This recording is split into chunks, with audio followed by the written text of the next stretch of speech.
Okay, we're out in the potato patch. We have discovered, of course, the potato bugs. Lots of potato bugs.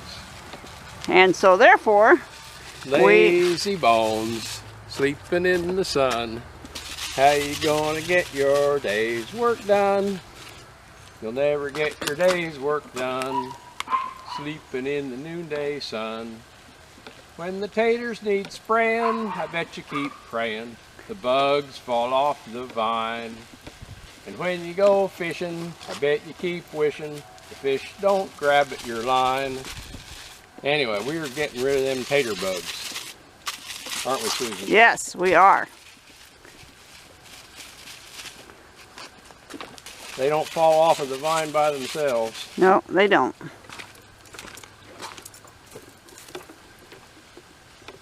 I have marigolds growing in amongst those. I don't know if that's a good idea or not, but I have a lot of marigolds that came up. Well, marigolds help hold back the weeds.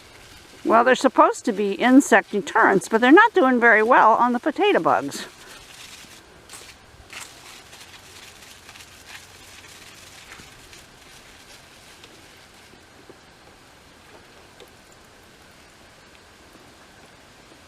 Yep, getting rid of them potato bugs.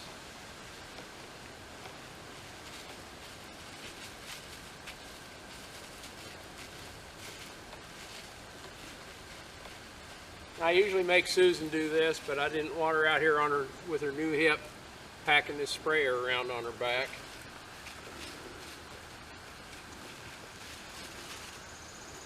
So I gave her a little break.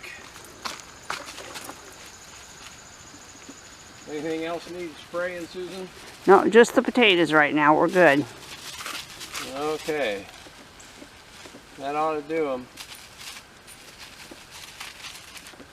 Okay, sure nothing else needs it? I'm sure. Looking good. Boy, the garden's looking good. Yep, Look it at is. those beans about ready to go up the trellis. Yep. And man, we got lettuce to cut over there. I do. Holy cow. We'll have wilted lettuce tonight. Pretty good beet crop. Let's see if we can look down underneath the leaves and see if we can see those beets. Let's pull the leaves back. Oh, yeah, we got beets growing there. Oh, yeah. Yeah, look at, oh yeah, you can see them. Yeah, wait a minute. Yeah, we got beets.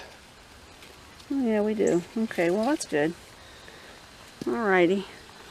And since I've learned what a parsnip is, even though I threw the seeds down, I had no idea what it looked like when it came up. I didn't pull them all out. There's one or two left I can try. And then this lettuce bed seeded itself way too thick. And then there's the romaine lettuce way back there, and I am going to wilt that tonight. I will take about 2 tablespoons of bacon grease with some crumbled up bacon on the side, and about a tablespoon of vinegar and a tablespoon and a half of sugar, and maybe just a half a teaspoon of salt, or maybe more, and go ahead and mix it all together and put it in the hot bacon grease. It'll sizzle, and then I'll pour it over my clean lettuce, and it'll be wilted, and throw the bacon bits on top. Boy, that sounds good. It is good. All right.